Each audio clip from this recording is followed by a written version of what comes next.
Quantos dons espirituais existem e quais são eles?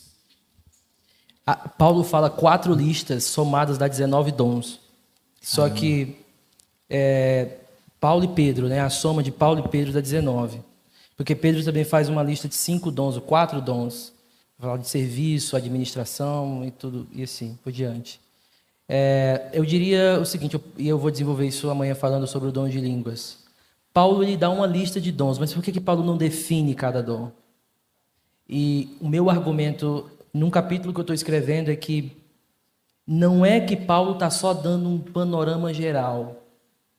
É porque parece que Paulo está querendo que os coríntios entenda que cada dom pode se manifestar de várias maneiras. Então, não adianta dar uma definição de como ele vai acontecer, já que profecia pode acontecer numa conversa e eu não preciso dizer assim diz o Senhor. Já que uma palavra de conhecimento pode ser numa conversa informal ou não, ou pode ser no momento de culto, da pregação, ou pode ser no momento do louvor, mas está acontecendo o dom. Ou seja, às vezes a gente quer uma definição exata, quando Paulo ele está dando aquela lista para que a gente aprenda. Isso, galera, pode acontecer de várias maneiras, mas tem que ser ordenado. O foco de Paulo é na ordem, e para que os coríntios entendam que isso pode acontecer de várias formas, né? Criou-se na igreja brasileira mais continuista, talvez uma crítica para nós dentro, né? Assim, pensando no geral, que às vezes a gente quer encapsular uma forma de um dom acontecer. E no meio, por exemplo, em muitas igrejas mais pentecostais, a profecia só é profecia se começar com assim diz o Senhor. Mas às vezes você pode só chegar e dizer o seguinte, cara, é o seguinte, eu estou com uma impressão aqui de que Deus está querendo falar assim com você, sobre a sua vida e isso, mas ora aí, pensa, não tenho certeza. Isso ainda assim é uma comunicação de palavra. Só que outras vezes a tua certeza vai ser tão grande que você vai falar, olha, cara, Deus falou comigo sobre a sua vida. Mas a tua certeza não deve anular o discernimento e a avaliação que a outra pessoa ainda vai ter que fazer, que ainda vai ter que julgar. Mas isso eu não estou falando só de profecia, a gente pode falar de várias outras coisas. Palavra de conhecimento, palavra de sabedoria.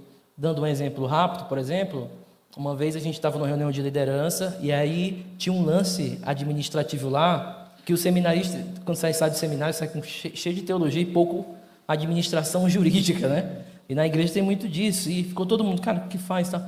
E o irmão falou, pastor, por que não faz isso? Eu olhei para a cara dele, irmão, pelo amor de Deus, de onde você tirou isso aí? Não sei, viu que na minha mente agora. Se eu sou sensacionista, que é uma... Eu vou dizer, caramba, que insight legal. Se eu sou continuista, eu vou dizer, que palavra de sabedoria absurda. Entendeu? Então, ele não precisou dizer, Deus está me usando agora. Peraí, todo mundo cala a boca, eu vou falar agora... Não precisou disso. Porque lembra, o dom ele é associado com o funcionamento dos membros, lá em 1 Coríntios. E ninguém fica dizendo, agora é o primeiro passo, agora enquanto anda. A gente simplesmente anda. A gente simplesmente fala, a gente não fica observando. Então, às vezes, você está sendo usado por Deus, tem certeza? Vai me dando... Desculpa, eu me exaltei. Tem que ter certeza, né? Convicção, ele tinha. Então é isso.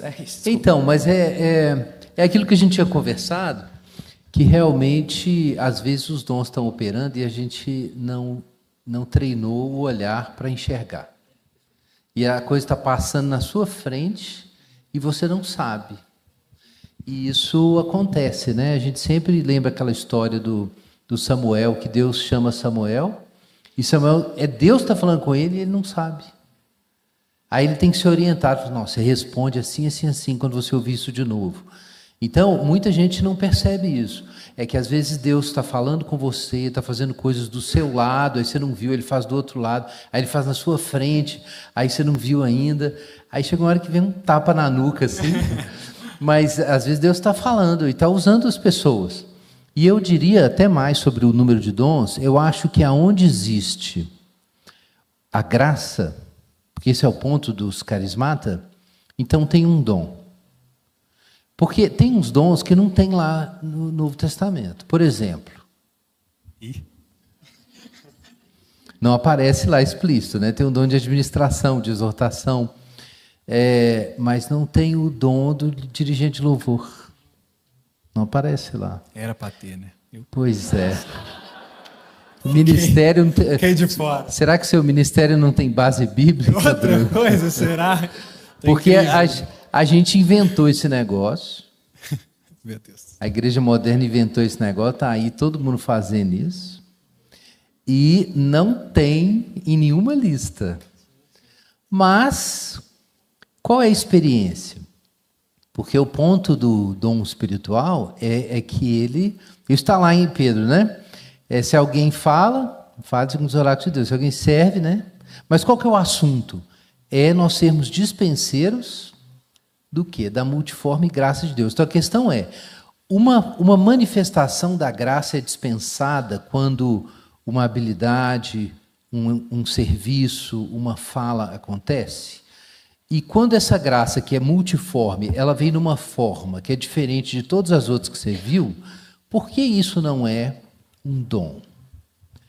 Então, eu não sei o que você acha. Um dos meus argumentos no livro é justamente esse, de que as listas não são exaustivas. Elas são apenas para você perceber. Existe uma maneira que o Espírito opera. E está aqui algumas. Isso, exatamente. Inclusive, na lista de Pedro só tem 2. Se alguém fala e se alguém serve. Mas falar tem vários.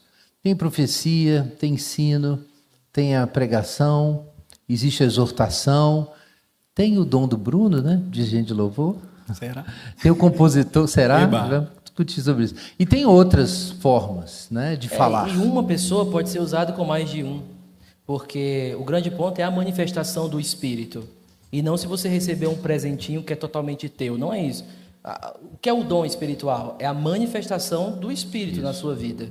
Então, por exemplo, Paulo chama Timóteo de apóstolo e evangelista. Coloca outra pessoa ali. Paulo diz que ele ora mais em línguas, mas também profetiza.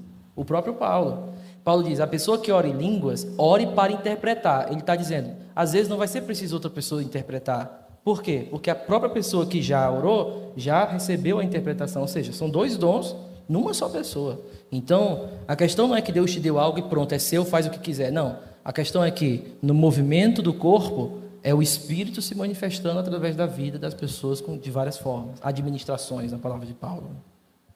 Amém.